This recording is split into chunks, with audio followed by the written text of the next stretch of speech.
the court not get drawn into this, but displaying this passport led to the court rejecting Pakistan's argument that Jadhav's nationality was uncertain.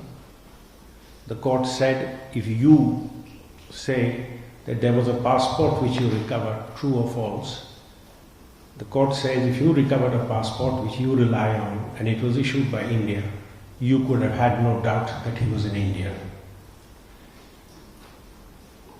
Pakistan ran 3 preliminary objections. I will not bore you with the details. They were legalistic, but some of them may be of interest.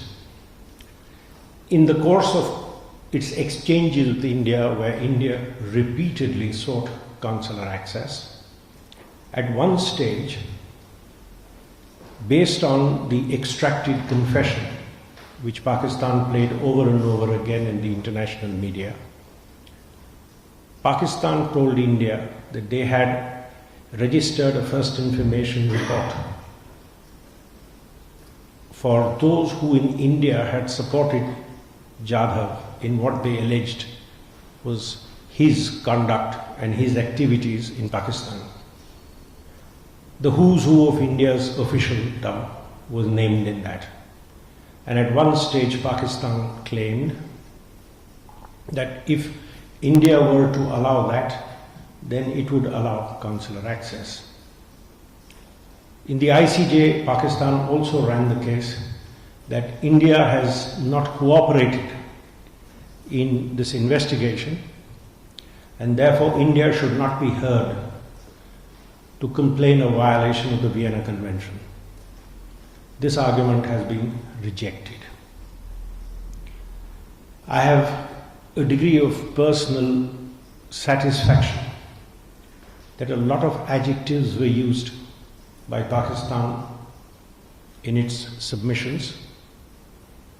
Even in replying in the court, I characterized them as unfortunate, and I said it is my upbringing and India's tradition which stood in my way of replying to them in that language.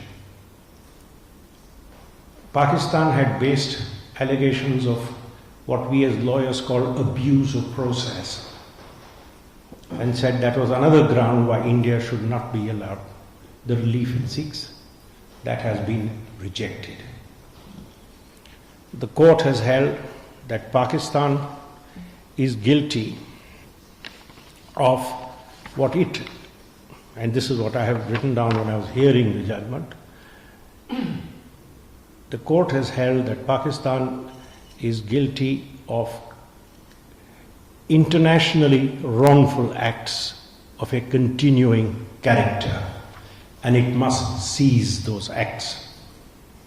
I think in the language of diplomacy, which is the language of the International Court of Justice, this is trenchant indictment.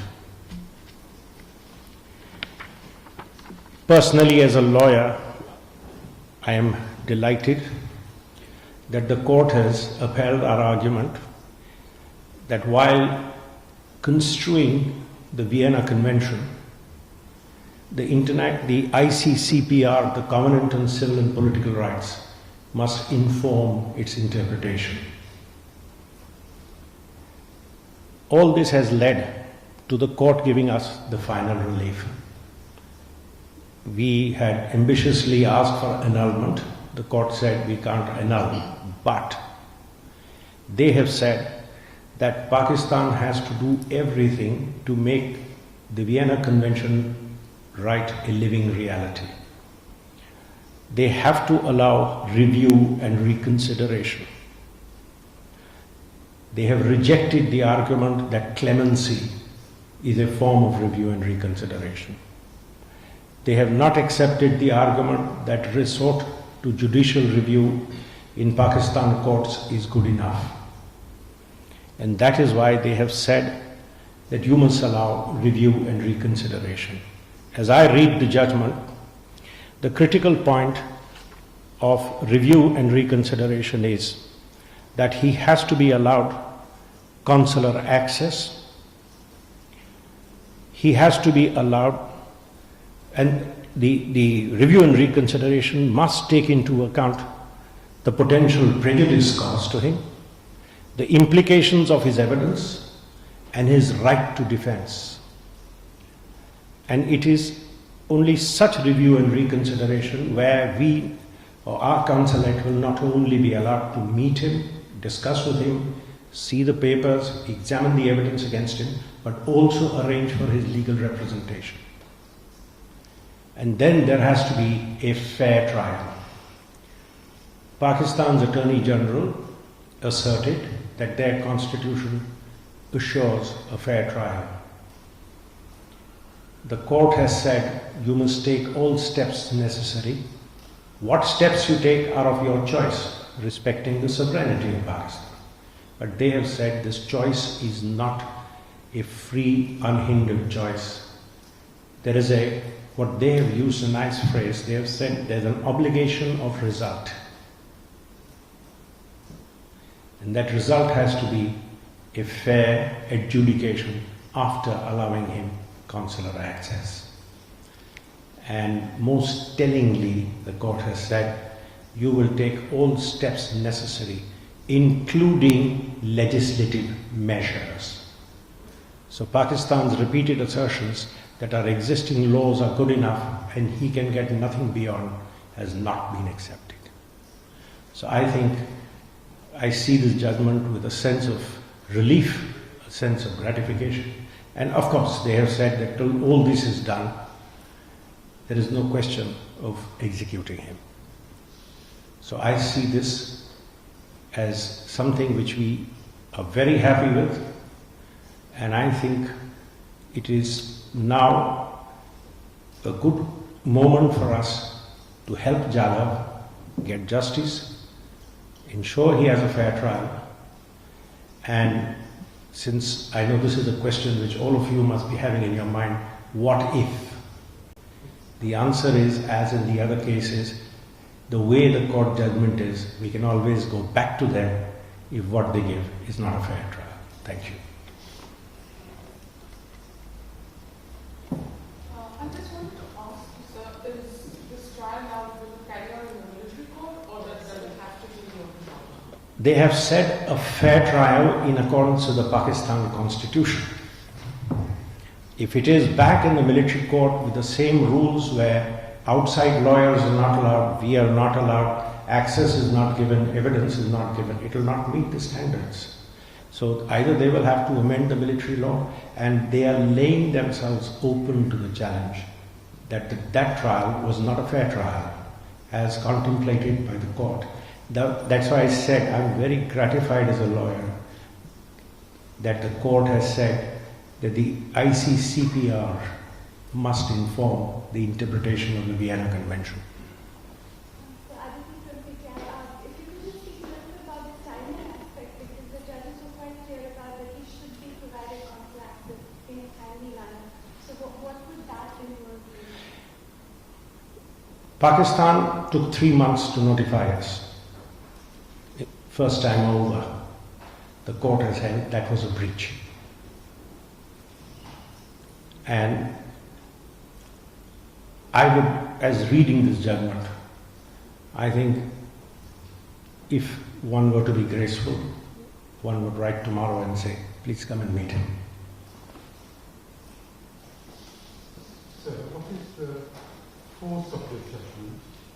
Because as I understand it, it's not binding and the court can't enforce it. What makes you say it's not binding? Yeah, I know some people are suggesting. What do you mean by a binding judgment? Look, if the Supreme Court of India tomorrow were to give a judgment and the government says, I refuse to follow it, what can the Supreme Court do? The power of all the courts, as we say in our system, the courts have neither the power of the sword nor the power of the purse. Their power is the power of public opinion. If the ICJ verdict is disobeyed, we can take measures including by way of sanctions at the United Nations level. Now, I'm sure Pakistan will not go that way, but if some country against whom a judgment is given wants to behave rogue, there are measures available. But I'm sure Pakistan will not go down that road, or at least I hope so. So, Howard, I look at the BBC. How big a victory do you perceive today's judgment to be? And what next for Mr. Jadhav? And can you secure his release, do you think? The victory is a victory of the rule of law. And whenever the rule of law wins over state tyranny, I consider it personally, perhaps being a liberal at heart, to be a big victory. What next for Jadhav? The next for Jadhav is consular access. Hopefully we might even be able to secure, maybe I am being ambitious, secure a meeting with his family which is unhindered. And Jadhav protests his innocence. I'm sure if it is a fair trial with the correct legal assistance, we will secure his release. And if the trial is not fair, we can go back and knock at the door of the ICJ.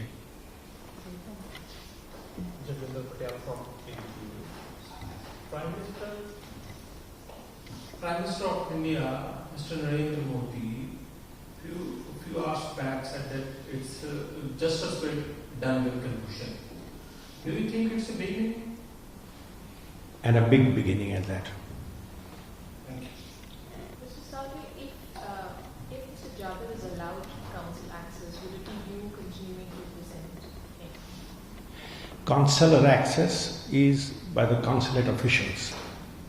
They will go, they will meet him, his defense will be arranged. I don't think I have the right to audience either as an English barrister or as an Indian senior counsel in Pakistani courts. But I'm sure there are fantastic lawyers in Pakistan who will take up his cause. Sir, Harish from Times Now. There's also this point that Pakistan was trying to make that as Jadhav was supposed to be a spy, the Vienna Convention does not apply, and I think the court has also spoken a bit about that. If you could just throw some more light on that. Yes, Pakistan, it was one of their main arguments that a spy is not allowed consular access. We relied on the fundamental principle that the more serious the allegations, the greater the need for procedural safeguards. Secondly, at this stage, all that the court has to see are allegations of being a spy. What is in question is the process by which you will prove whether he is or is not guilty of the misdemeanors for which he is being charged. So the court came to the conclusion that on first principles, there is nothing which in the language of the Vienna Convention excludes this. Surprisingly, Pakistan referred to the Travaux Préparatoires, the underlying papers. We pointed out in those underlying papers the issue of a exclusion for espionage had been raised, and in fact the person chairing that committee said, don't reopen this issue. And the only concession they made was, the words at one stage suggested was without undue delay. Some of the countries said if you arrest somebody on allegations of spying, if within that day or within 24 hours you inform his home state, the others may go missing. So you might give us 2, 3 or 4 days to round up everybody and then give consular access, which is the elbow room available in working any international instrument. So the court looked at all this and said, therefore this argument that it is to be left out of consular access in the Vienna Convention is wrong. Pakistan also tried raising an argument which I must still confess I was not very clear about. It said that customary international law did not countenance consular access to spies. I was wondering why they are even arguing that, because we were arguing what is allowed in the Vienna Convention. And that's exactly what the court said, that we are concerned with the Vienna Convention. If customary international law didn't allow it, so be it. Nothing turns on that. So on both these grounds, we succeeded in getting the court to hold that he was entitled to full consular access rights. As a senior lawyer, you've known the Jadhav case so well, how long did you envisage being objective, the process for him to get justice?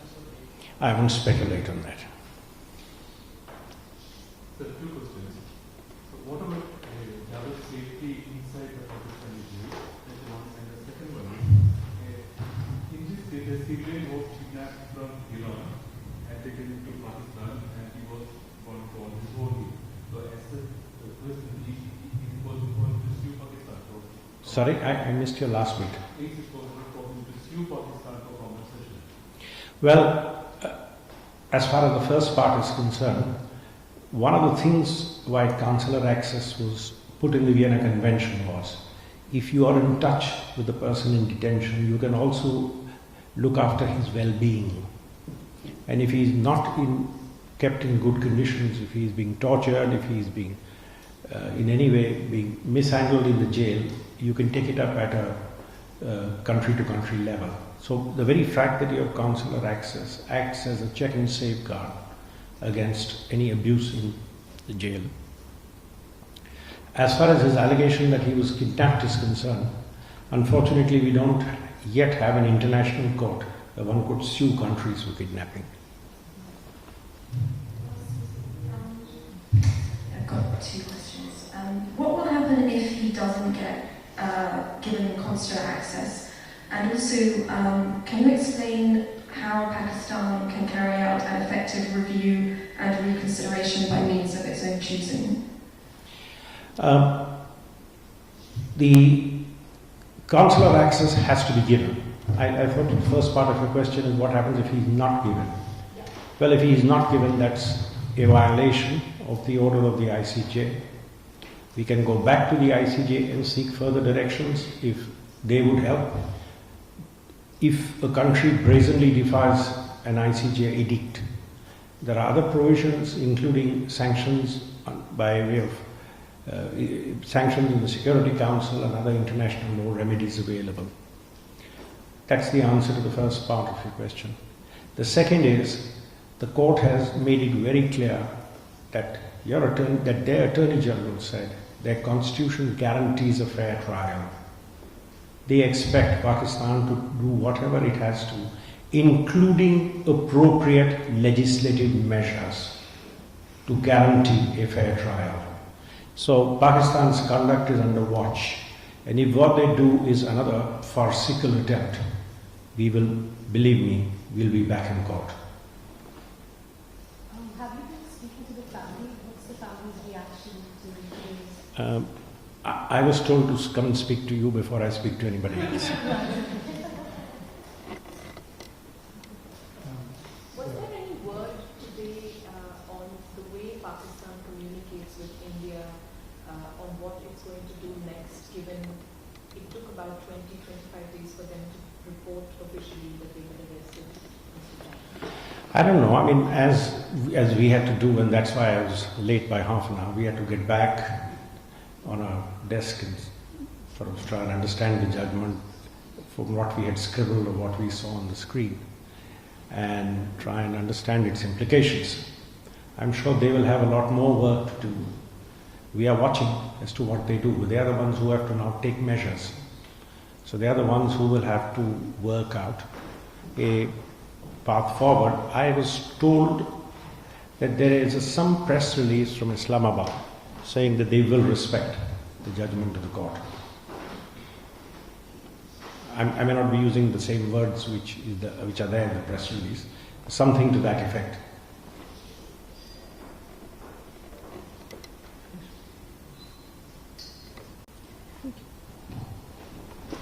So thank you so much, and thank you all for coming. We have some tea and coffee served at the back. Join us for that. Thank you so much.